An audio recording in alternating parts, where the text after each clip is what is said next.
Okay, well, the first good evening, good afternoon, everyone. I'm really glad that we could all get together by Zoom.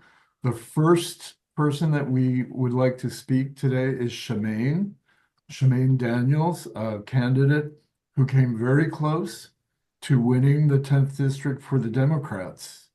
So Shemaine, if you could step up. Well, thank you. So I'll just be very brief, and kind of wanted to talk about a few things that we have to deal with and that we're facing. So thank you all for hosting this. Um, you know, Today we're honoring Martin Luther King Day. A lot of people are commemorating it by engaging in acts of service. But one of the things that we always forget about MLK is that he was a very practical leader, and he was also very focused on addressing issues of poverty. And in fact, he probably became more dangerous as his work unifying across racial lines to address poverty issues became more serious. So one of the things that really one of his speeches that always speak to me is his drum major speech, which he gave about a month before he was assassinated, and where he really talks about the pragmatic side of leadership, right? Tapping into the things that motivate people to do good, and recognizing what those motivations are. And sometimes they're not altruistic, right? Sometimes someone will do the right thing because, they are, it might be vanity, it might be self-interest, it might be, whatever it is. But in that way, he was a very pragmatic person and asked everyone to kind of do when you're engaging in leadership, to be very cognizant and very aware of why people are participating in that activism, in that work. And I think that's really important because in today's society, the US is very segregated, both along race lines and along class lines. And it means that we don't really understand how each other live. So we might face the same issue, it just looks differently because our neighborhoods are raced and classed. And because of that, people who are nefarious in leadership roles can really divide us, right? I know, Michael, we talked about this briefly over the phone. Access to broadband, it's an issue that affects rural areas as well as urban areas. But because our physical environments look different, it can really be easy to look like people in urban areas have access to broadband. It can really be easy for someone in an urban area to think people in rural areas have access to broadband, when in reality, both communities are challenged. Same thing with access to fresh produce. Whether you're in an urban area or a rural area, you can really have challenges accessing fresh produce. But to someone in a rural area, it can look like someone in a rural area has more access to fresh produce or affordable food or things like that. So this segregation is one of the uh, biggest things I think that we need to work on if we want to improve the quality of life for Americans. And we have to connect with each other across racial lines, across rural and urban lines, so that we understand, even issues like transportation, right? People always think if you're in the city that you have access to public transportation system, and we technically do, it just doesn't function. Right? So there are buses, and it functions very, very minimal. It functions just enough to take workers to manufacturing in Carlisle and maybe a few doctor's appointments, but that's about it, right? So, but to someone in a rural area, it might look like, oh, people in this city in Harrisburg have access to public transportation, and we don't have access to any public transportation. So I think that's a really important thing for us to kind of to really work on as we think about MLK and how do we strategize, how do we connect, how do we understand each other's lives in a very meaningful way, you know, in improving things in a meaningful way. Without those relationships, it's very, very difficult to develop policies that people could agree on. Um, if we're having a conversation here about garbage collection in this city, well, to many people, it's just $32. But for some people, that $32 might be the difference between making their rental payment or time or not. And then that's a $50 late fee, right? On on their rent or their mortgage payment or whatever it is, right? So to many people, it might be, well, it's just, the late fee and the garbage collection fee is like $1. What's the big deal? But if you don't understand people's life as a whole, you can end up embracing really, really damaging policies. So, as we think about the work of MLK and the work of us as Democrats going forward, we can't really do much work if we don't think about those connections, because otherwise we continue to feed into the division. Both Democrats and Republicans campaign on mass deportation this past election cycle. Who is scrambling right now? Ag, right? I'm getting calls left and right almost every day from some girl who's worried that they're going to lose their land because they're not going to be able to sustain it, right? How did that conversation even happen? Because of how segregated we are, right? Farm growers knew they need the workforce.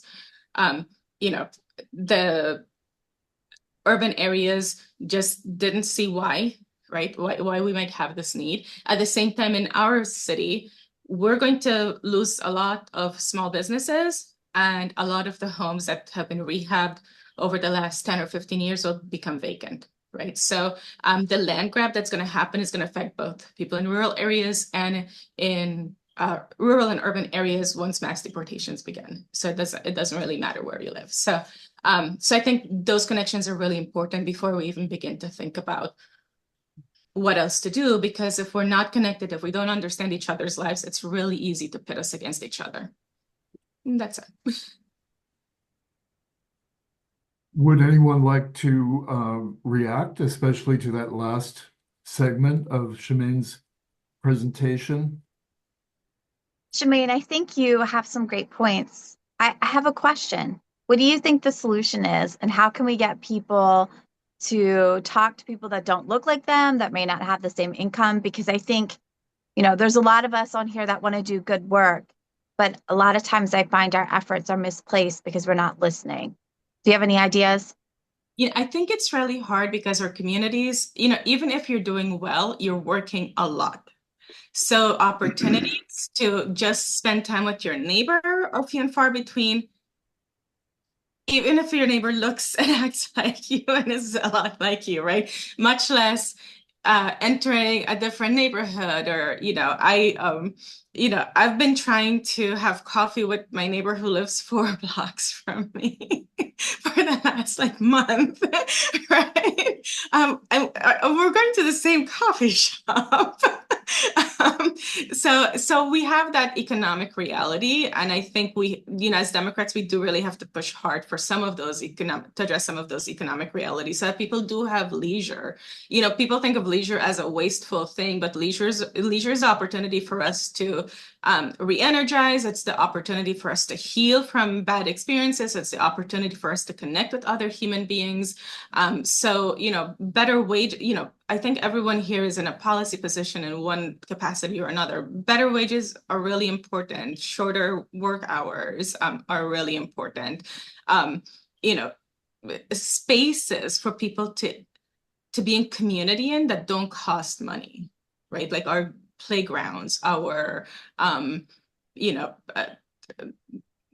our galleries, or all of those spaces, building those spaces, creating those spaces is really important. And that's a combination from elected officials, but also nonprofit organizations, community organizations, right? Our city's only dog park was created by a bunch of neighbors who were like, we need a dog park, right? And then you'd get to talk to each other when you're walking your dog, right? So creating all of those kind of leisure opportunity, but it is a big lift because of where we are economically today. We just don't have the kind of leisure that we used to have, even 30 years ago. Can you think of anything, Shemaine, that we could do here in the 10th district, our rural area, our rural group, with people from the city of Harrisburg, so that when the next election comes around, we can work together more easily? I think it's building those relationships, because sometimes, I don't know if you've seen this happen in Central PA, if people can be really connected with their group, right? So if you have two groups where at least 3 or 4 people are connected from each other, it just takes one phone call to engage that larger group, right? The two groups collectively. So it's building those relationships. And I would, what you're doing today is really valuable, having us, having rural areas and urban areas have conversations so they understand how things work, so that they realize when you're being gaslighted into making a policy decision that's really damaging. Because I'm going back to the garbage situation in Harrisburg, because we were owed about $15 million in garbage collection fees. The policy that's being asked that we adopt is one that would really end up foreclosing on people who own their homes outright, because there isn't a mechanism to foreclose on them outside of mortgage foreclosures, which they don't have. Most of that $15 million is owed by two property owners who've been challenging the legality of that amount. So if we were to pass that policy that would allow us to foreclose on property owners, those, I think it's like 12 or 13 million, we're not collecting that. We're still not collecting that, right? But people are so hateful, have so much contempt of the poor, that they're like, yeah, well, if you're poor, you should be able to pay the $32 a month. Why can't you? Well, that's not going to solve our infrastructure problem, because we still need the other $13 million to plow our streets and salt them and, fill in potholes. But if we're not connected and talking to each other, and that's a conversation that's divisive within the city between those who have higher income and those who have lower income, right? So with rural and urban, building those bridges, building those relationships is the start of really, informing robust policies, right? Because everybody is different. So one policy, a lot of times, if you create one rule, it really hurts one group or the other. Whereas if it's more complex, it takes more time and it takes more effort, but you can address the needs of different groups and still achieve your goal, Mm-hmm. Well, now we should probably move to John Broadhurst, who was another candidate in the 10th this past year. John did spend a lot of time working in the urban areas of Harrisburg, but he also, just like Mike O'Brien did, came up here to the countryside and actually met with our nucleus of a group of people that has grown and expanded greatly since then. But John is now living in France and working on a project that I will let him explain. And John, the floor is yours. Well, first of all, Michael, I want to thank you for extending the hospitality to visit you in the boondocks last winter. It was quite an event. But I would like to start by just touching upon one of the points that Charmaine made in the early points of her comments, and that was that as Martin Luther King got closer to the end of his mission, his message became more focused on inequality, economic inequality, and also his opposition to war. And I think it's pretty ironic today that MLK Day falls on the second inauguration of Donald Trump. So as Trump takes office, I think we have to try to understand how we got here and what, if anything, we can learn from the message of Martin Luther King. So I think for most Americans, there's sort of a Disney version of Martin Luther King, and that is that he's remembered almost exclusively for his fight for the rights of African American civil rights and the fight against racism. This is true, of course, but it cuts it a bit short because, as everyone here knows, King's message went much further than that. And one of the core points of his message was that American democracy is fundamentally unrepresentative, and it always has been. And so King denounced voter suppression and political violence, which we still see. He denounced bipartisan consensus, which left millions of Americans at the margin of society. And this was led largely by the Democratic Party. The Democratic Party's controlled the South. King denounced white moderates and what he called the apathy of conformists. He denounced the Supreme Court, which sought to preserve the status quo at the expense of justice. And so if, as Jefferson once wrote, of course, in Declaration of Independence, if political legitimacy comes from the consent of the governed, King argued that American democracy was a fraud. And this, of course, is pretty radical stuff. And it's normally not what people tend to mention on MLK Day, but it was his message. So I think we have to ask ourselves, what would King have to say today about the state of American democracy? Well, I think, first of all, over the past 2 decades, the Supreme Court has gutted the Voting Rights Act. It's recognized almost complete presidential immunity. It's moved to prevent federal agencies from enforcing federal legislation. It's taken away women's rights. And through Citizens United, it has allowed the billionaire class to buy and control government. This makes an absolute mockery of the principle of one person, one vote. And none of this would have surprised King. King knew that it was America's political and economic elite, which dominated the federal government before the Civil War, which crushed Reconstruction, and which defended Jim Crow America until the very end. And it did this with the complete support and protection of the Supreme Court. So I think there are certain parallels that should resonate with us today. So as Trump takes office, it's pretty clear that the economic elite is as powerful as ever.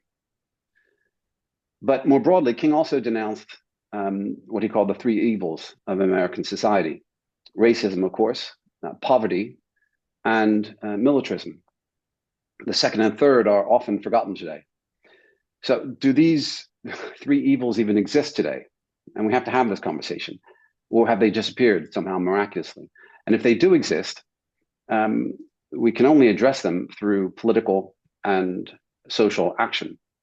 And it's really been now for well over half a century.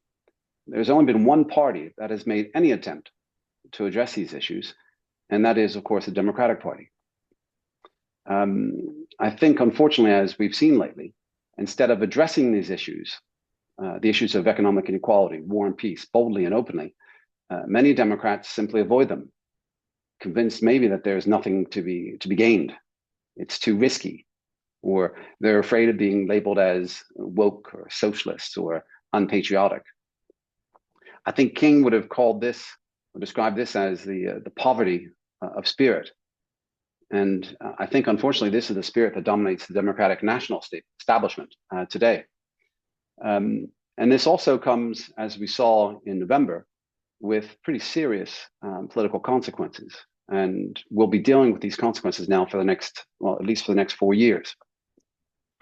So finally, I think the biggest lesson of MLK and the civil rights movement is that progress is only even possible if normal, everyday Americans are willing to pressure and push relentlessly for change from the bottom up. Power and political reform has to be pushed constantly in order to move at all. There's no such thing as top-down government. All reform has always come throughout American history from the bottom up. So I think that's the reason why what you're doing here today is really a great initiative. And I have to congratulate you for that. But I think if there's any hope of facing the challenges of today and tomorrow, and we know that we're going to deal with in the future pandemics, political violence, gun violence, market crashes, AI-produced disinformation, that have any hope of dealing with these issues, we're going to have to get back to basics. And that is really respecting and trying to apply the message of Martin Luther King. And I think we have to remember just how radical it really was. So I'll end on that note, but I'll also say that another point that Charmaine mentioned, I think is really important, is that we all live in a sort of, in our own respective bubbles. And those bubbles are defined by class, by economic status, but in the Pennsylvania 10th, also by geography. So it takes quite an effort to go from York to your part of the district, Michael, and the upper part of Dauphin County. So for organizers, for candidates, it's a logistical challenge. So I think we have to try to figure out a way of bringing people together virtually, remotely, but also in kind of things where you can do things concretely. And so this is, I think, a step in that direction. Great. Well, thank you very much, John. Are there any comments or questions?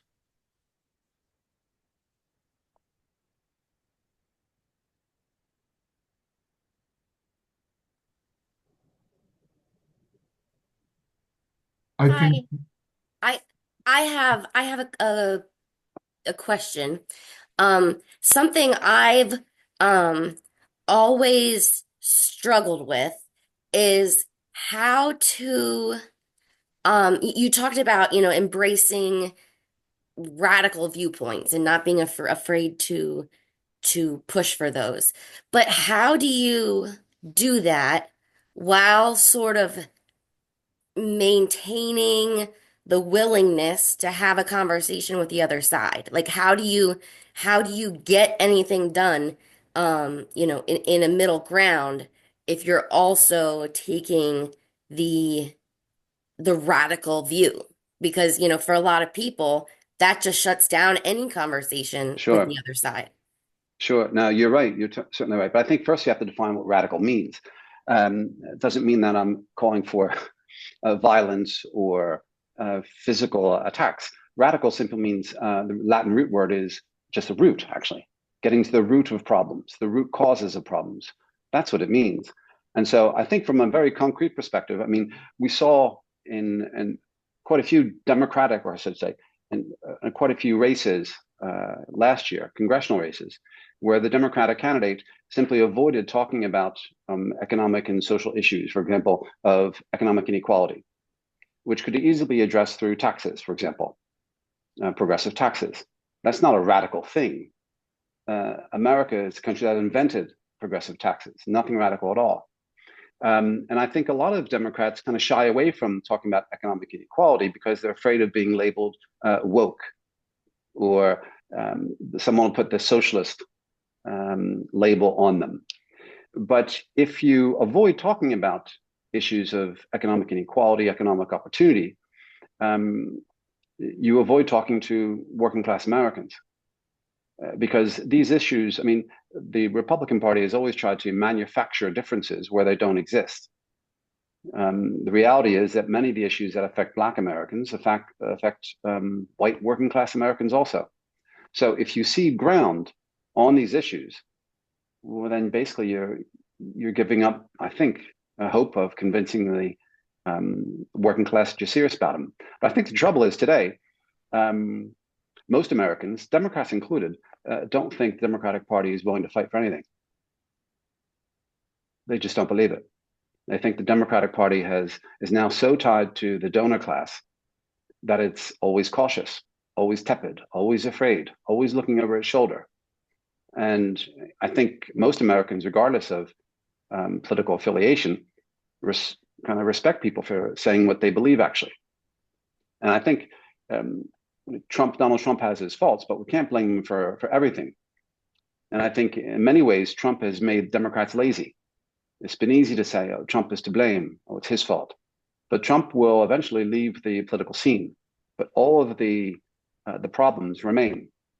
So we can't, I don't think Democrats can and should cede any ground on these issues. It doesn't mean the Democrats can win with the same message everywhere. Of course, that's not true. But you actually have to make an effort to bring in working class Americans, Black Americans, appealing to women, progressives, because this represents the core of the Democratic Party historically, and Democrats have abandoned that. well, that's a very good place to introduce Danico. Thank you, John. Is Danico with us? I am. Good This is afternoon, everyone. Good Danico afternoon. Gibson from the New Pennsylvania Project, and she will explain what that's all about. Again, good afternoon, and thank you so much for the invite. Hopefully you're not hearing too much of an echo. I am just leaving a MLK event. You're Is fine. everyone hearing me okay? Oh, now it's kind of, Okay, fantastic. Uh, uh, my name is Danico Gibson.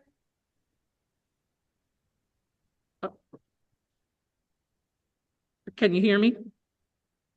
we could hear that. Are you able to hear me? Yeah, we can hear you now. Yes. Off my my video, is that okay? Can you hear me? Yeah, I think it's Yes. it doesn't have to fight for bandwidth so much if you just go to audio only, so that probably works. Okay. Well, I'm gonna keep going, and if I cut out, please let me know.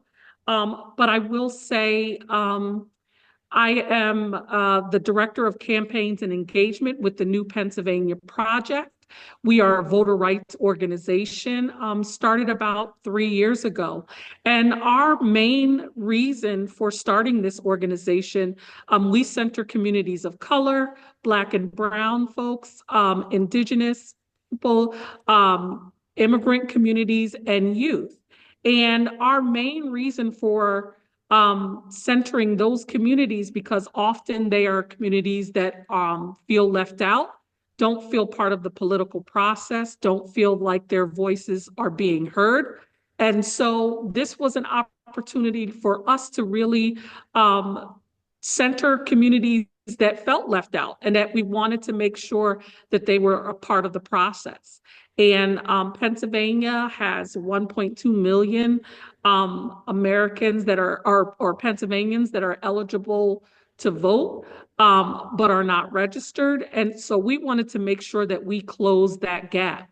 And so, on a day like today, our main thing that we do is voter registration, and we do it in a nonpartisan way, and we tell folks, we want you to vote your values. And so we think about a day like today where it's an inauguration uh, today, as well as a celebration of Martin Luther King Jr. And, there's a lot of things that kind of come to mind. And in the communities that we center, or what I will say is, Martin Luther King stood for a lot of amazing things. And, we think about him standing for equality and making sure that folks were represented. And so today can kind of be a little bit of a hard feeling for folks, especially folks that we center, as things don't look as safe for them. For many folks that might say that doesn't look like something that they feel that will be comfortable or an easy transition, that it will cause some hardships. And so it's concerning for us as an organization and for us as a country who really want people to be included and to feel a part of the process, and just being treated as a human. And so, some of the things Martin Luther King talked about, we are not makers of history. We are made by history. And so when we think of some of his quotes and how they are affecting us now, so many years later after his passing, things that are coming full circle, and the struggles that our country is having. It's so divided that we really have to figure out, what does that look like? How do we support people? How do we, as an organization and as a country, uh, make sure that people feel that they are included, all people, not just a certain group of folks, that all people feel included. And I feel that that was Martin Luther King's main focus, was that he really wanted equality for everybody. And when we talk about where we are, where we're headed, uh, it makes you want to take a pause and try to figure out, how did we get here? You know, it's a lot of folks asking questions. What will this look like in the next 4 years, in the next year? So many people, again, are frightful and unsure. What will their families be torn apart? Where will they live? Will they be able to afford to have the things that are necessary? So those are the things that we think about on a day like today. And there's a lot of angst, there's a lot of anxiety amongst folks because they're just not sure what the future holds for them. And so as an organization, we really want to continue to offer ways to support folks and to really encourage them to lean into continuing to exercise their vote, making sure that they are aware that we have 2 elections each year and how those elections really impact our lives, our community. And we often say that elections have consequences, and they really do. And so it is our goal and our mission to continue to educate folks on the importance of voting, the importance of making their voice heard, and to continue to be a part of the political process that Martin Luther King so wanted people to be involved in and wanted to make sure that everybody was included in this process. Thank you. Well, thank you very much, Danico. And I have a question which I'd like to ask you, and maybe there are others. But how would New Pennsylvania Project help groups like ours to connect with other groups throughout Pennsylvania, either in areas that are similar to us or dissimilar in certain ways? Can the New Pennsylvania Project serve as a sort of clearinghouse or nexus for activities like that? Absolutely. And we, we center, again, communities of color. And a lot of times we hire within those communities that we center. And so we partner with other organizations to make sure that we are collaborating and forming partnerships and bonds, because many times you guys are the trusted messenger. And so if we can partner with you and walk alongside you to to kind of have these conversations with your network or the folks that you in your communities, it's a wonderful opportunity for us to again collaborate, for us to strengthen our relationships and partnerships and really build strong bonds that we can get people the resources that they need, the information that they need. So, organizations like yours can do that by volunteering with us, inviting us to something that you might have, such as this or other things that really allows us to get the information out there about the importance of voting and education on the political process in general. Great. Well, thank you, Danico. Are there any other questions? Questions for Danico? Well, if not, then I will introduce Rick Copeland, another candidate for Congress from the 10th District, a man of his community, who I think we all know. So, Rick, the floor is yours. So thank you very much, Michael, and everybody else. And I want to highlight, I'm doing a lot in the community. I'm working still on the school board, but I'm going to put it right out there. I am not going to be a candidate for the 10th Congressional District in 2026. So let everybody know that's on this call, and everybody, I'm telling people beyond that. I won't rule out other races someday, but I'm not going to run for Congress in 2026. I'm also not going to run for school board this time. At the end of December, I will serve 10 years, and that is a true passion for me. And I know that was part of Martin Luther King's message, the importance of education, as well as everything that everyone else has mentioned so far today. Spot on. I completely agree with what I've heard. But I do, of course, have my take on things, and I do have some ideas about how we can work together. And I want to give a huge shout out to Danico and what you've done with New Pennsylvania Project. And I've seen that in person, and y'all are doing a tremendous job. So please keep it up. And also to this group, Michael and James and the new Democrats of Northern Dauphin. So this is very powerful. I will also tell you that last night I had the privilege and the honor, quite frankly, of joining, I think it was about 19,000 people plus, and some people may have been on that call. It was the Red, Wine, and Blue. Yeah, I know that's primarily women, but they do let men join into that as well. And it had a conversation with Heather Cox Richardson, who I'm sure you all know of, and she's absolutely brilliant on so many different things, to include some of the things we're talking about today. So I'm going to go ahead and highlight, when I think about Martin Luther King, and I know John Broadhurst, thank you for your excellent piece. I read that word for word, and you did a great job of describing that today. You're right. We always think about, I have a dream, and thinking about ensuring that we have an America that someday where people are judged by the content of their character, not the color of their skin. But there's so much more to it than that. And I'm a firm believer in the power that he was getting at of dealing with poverty, of racial justice, of social justice, of ensuring that people have equal opportunities. And I think that's what it's all about. So today, I'm going to go ahead and skip ahead to thinking about what's going on just for a moment in Washington, D.C. And of course, we are very intentionally not watching exactly what's going on, but I got a feeling we know what some of the words are because we heard some of these words yesterday, and you may have tuned in. We are about to experience the golden age of America.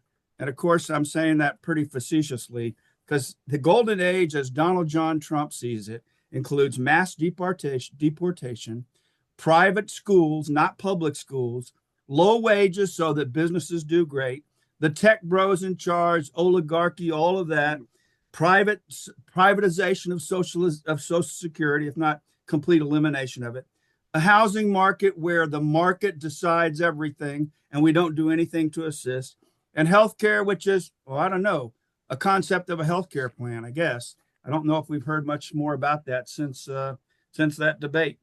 So that's what we're up against. I think we have lots of ways of dealing with that, and I'll get to that in a moment. But I want to give you a sense, and some of you already know this story very well, but I'll take just a moment and tell you why I'm so passionate about, number one, I wanted to defeat Donald John Trump. And I said in 2024 on live television twice, he's the worst president in the history of the United States. And we're getting ready to have, bottom line is, we're getting ready to have Amateur Hour 2.0. And I guarantee you that Donald John Trump, when it's all over, will have solidified his position as worst president ever. Okay, I know I'm getting a bit negative, but I do want to highlight, let me go back to Martin Luther King for a moment. So Martin Luther King was born, as we all know, January 15th, 1939.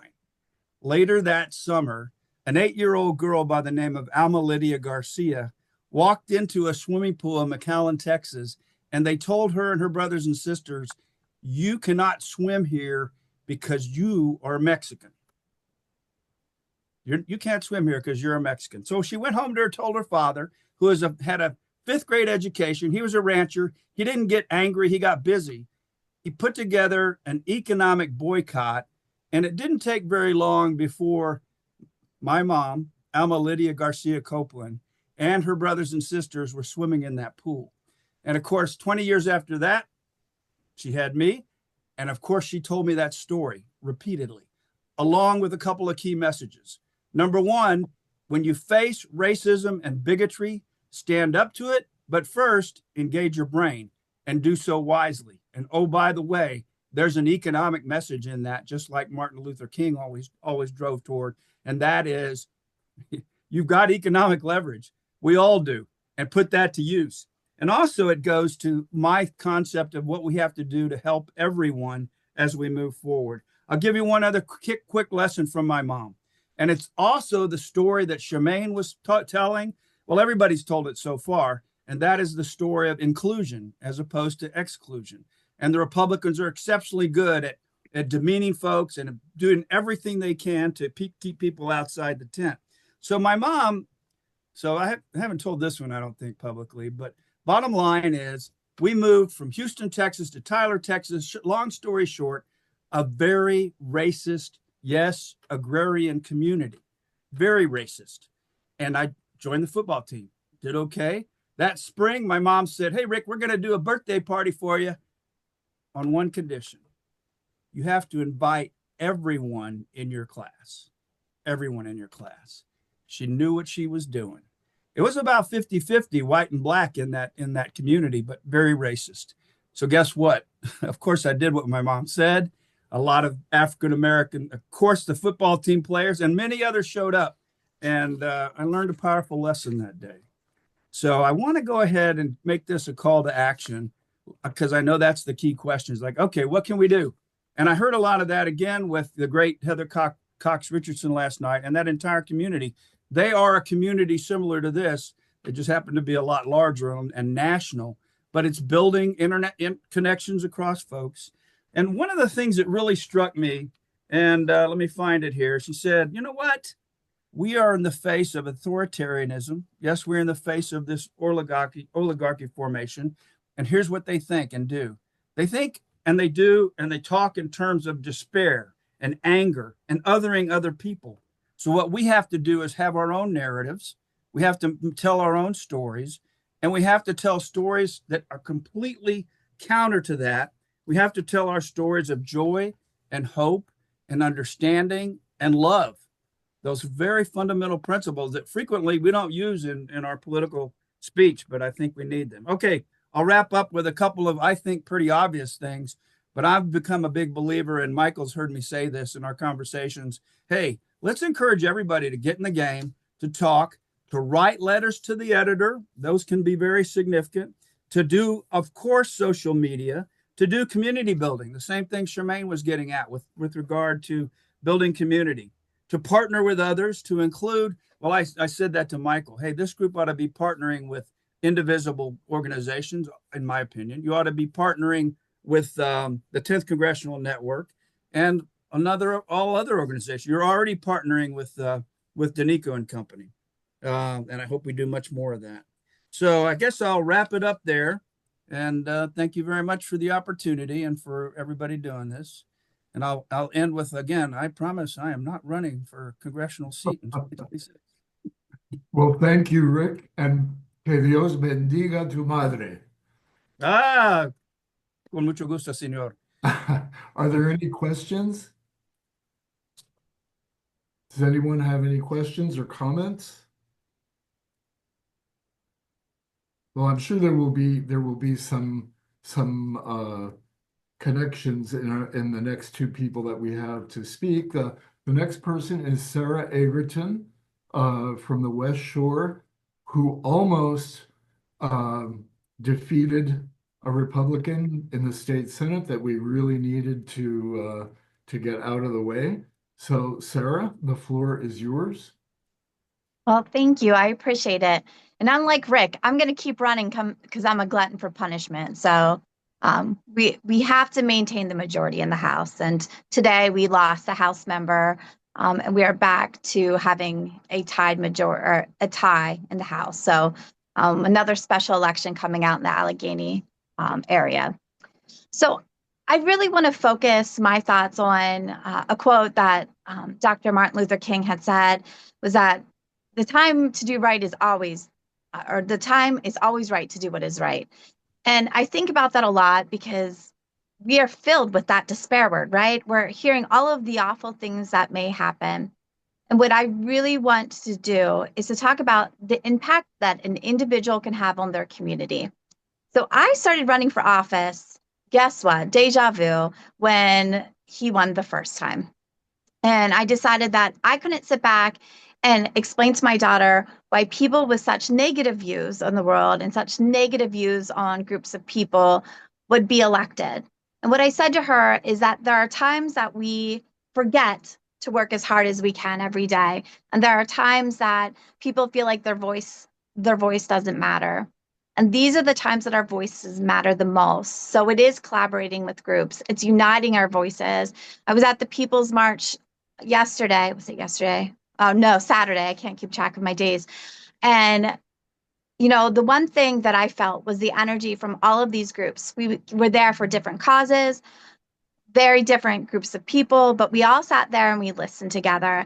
And what I promise you is that if we unite our voices and we fight together in unity and we are fighting for the things that are right, good will eventually win. And we'll be able to take back our towns, our state, our country. And sometimes those small acts that we get involved with make a big difference. Shemaine said something that sticks with me. When I ran for borough council my first time, one of the things that I struggled with is we didn't have inclusive parks. They were not accessible to kids of many different levels. We're working on that in Mechanicsburg. We're working on putting more trees in areas that are, socially, economically impacted.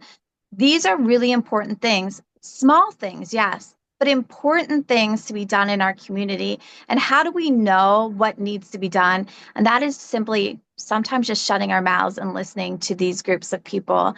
It's being uncomfortable with knowing your privilege, it's being uncomfortable with knowing who you are, but most importantly, going and listening to these groups of people, because our impact can be so important. It can be life-changing for your neighbors, but we have to be engaged. So in times when we're feeling down, when we're feeling depressed, when we're feeling beat up, when we're feeling like, how do we get to be in a country run by oligarchs? The only thing we can do is unite and fight back by doing great work, small work, impactful work in our communities. So sometimes that looks like running for school board. So thank you, Rick. I always say that's the one office I will not run for. It's a tough office. But we need to fill up our municipal offices, our state offices, our federal offices with good people. And if we don't get there, we need to figure out where we can also have impact, joining boards, talking to people that are low income, making sure that we have accessible and affordable healthcare. Each and every one of us on this call has a talent, and we need to use that talent to do the right thing and to make sure that we're making that impact. My daughter's 19, and I've been saying this for years. My commitment to her is to make this country a little bit better all of the time, because I can't leave her with what has happened. We can't go backwards. We won't go backwards. And we have to unite together to make sure that we are fighting for those things. But the first thing that we need to do is to listen and to get those people in a room, sit at a table, break bread, and have those conversations of where we can impact people. Because obviously we didn't do so well this last time, but that doesn't mean that we're out. That means that we just need to do things differently. And we have to be loud. And we have to be okay with being called a radical. I'm called a radical all the time. So, John, I think that's a really important thing to be comfortable with. Because if radical means that poor people and middle-class people deserve the same healthcare as a rich person, I'm a radical all day long. If that means that my child can have the same protections and not be discriminated against because of who she chooses to love or how she chooses to identify, then I'm a radical. And I think we have to embrace that title, and we have to fight, and we have to make sure that we are fighting for everybody and making sure that we aren't divided by class, that we aren't divided by race, but that comes from each of us individually and using our talents to do what is right. So I thank you guys. My point is, get out there, work harder, and find groups that you can impact, because we will take our country back, we will take our community back, and we will be better in maybe 6 years. It might take us a little bit, but we'll get there. We have to just stay in it for the long game. Thank you. Well, thank you very much, Sarah. Thank you. Are there any comments, questions? Sarah will be with us again this evening, so if you have questions or comments that if you think about it during the day, you'll have the opportunity later. Okay, I guess we'll go to Mike O'Brien. Mike was a candidate this past year as well, and I will give the floor to Mike. Yeah, thanks a lot for having me. I'll say my comments are going to echo a lot of what we've heard so far, and it's good to see so many familiar faces staying involved, which is exactly what we need, and especially what you guys are doing up there in the Upper Dauphin. I mean, Michael and James and others. So thanks for putting this together. It's we don't all need to agree on everything here either. I'll say that, but that doesn't matter. What matters is that we care and we're trying to do something about it. So that's exactly what we're doing. And shout out to Danica, is that how you say it? I think for what you're doing there at New PA Project. I know I've seen you guys do some great work throughout the last election cycle. So bipartisan organizations like that are exactly what we kind of all need to embrace. And hopefully there's some R's that are embracing you as well. So that was head nods. Good to see. Cool. I know. So today there's a lot going on. There, obviously MLK Day.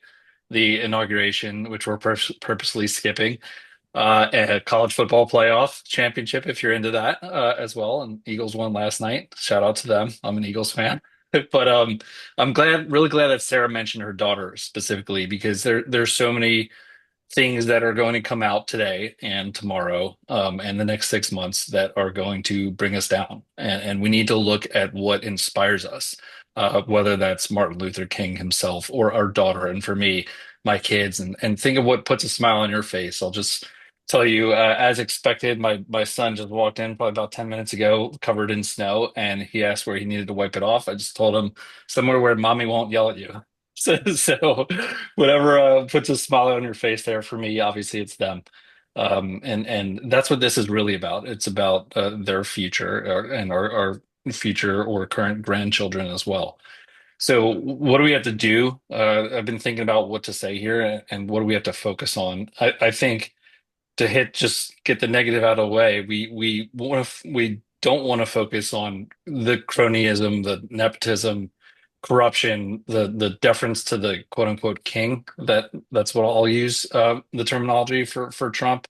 And I say that after getting the message on my TikTok, which has 150 million followers in the US. Every single user got the message that said, quote, as a result of President Trump's effort, TikTok is back in the US. So that to me speaks to the kind of technocratic oligarchy that we're going towards, and makes me very uncomfortable that we're headed in that direction. So we have to do something to counter that ultimately, and this is kind of one of those steps. So what we need to focus on, I think, is we focus on character and the unifying values that guide us as Americans. And so I know Americans give a crap about work ethic, working hard, and rewarding those who work hard. And what we're seeing right now is all the money is going to the top. And I'm not saying that some of them don't work hard either. They do, but there's a lot of people busting their ass just to put food on the table. And pardon my French here. Sorry, it's a recorded line. But that's kind of the point. It's what are those unifying values? Work ethic, service to others. That's something, especially on Martin Luther King Day. That's what this day is about, and that's what I know you guys are getting into. Equality of opportunity. And when we talk, like Rick mentioned this, we need to collectively talk in terms of positivity, in terms of hope, in terms of togetherness, because ultimately, whether you're speaking to a Democratic group or not, it's the groups that are going to be most respected are those that get seen in the light of being pro family and pro community, pro togetherness. And so that's exactly what you guys are doing. So this, I think, is a great start. And honestly, the future here, this is about leadership. And I've always said that Americans crave strong leadership. That's what I think they honestly, unfortunately, saw in Trump. And they were able to look past those flaws because they think he's the one who best defends them, who isn't afraid to stand out. And to be blunt, I think most Americans think it's cool to support Trump. And I'm sorry to simplify it so much and take this away from a policy-based discussion or ideological. They just simply think it's cool to be a pro-Trump. So what's cooler than strong leadership? And my answer to that is strong leaders of character. They're cooler than strong leaders without character. And so, on the one hand, again, Martin Luther King is a perfect example of that. That is cool. Okay. And what we have on this call right now, I believe, are strong leaders of character. And I don't know if John's still listening or not, but him and I have talked multiple times on the campaign trail about how we disagree on the way forward with this. But what I really feel strongly like is he is a perfect example of a strong leader of character that we might not see eye to eye, but that's where we have to separate ourselves moving forward. And that's what our movement is. It's based on character. So what we have to do is kind of play the long game. I know Americans are enamored with a shiny object, which right now is Trump and Trumpism. But personally, we all need to decide where we fit in and what each of us can do and how it can help and again, make our own movement the shiny object in the coming years. Again, the movement of strong leaders of character, of fairness, of equality of opportunity, of us not turning into a technocratic oligarchy. And so four of us on the call in 2023 thought that we could help best by running for Congress, and we were wrong.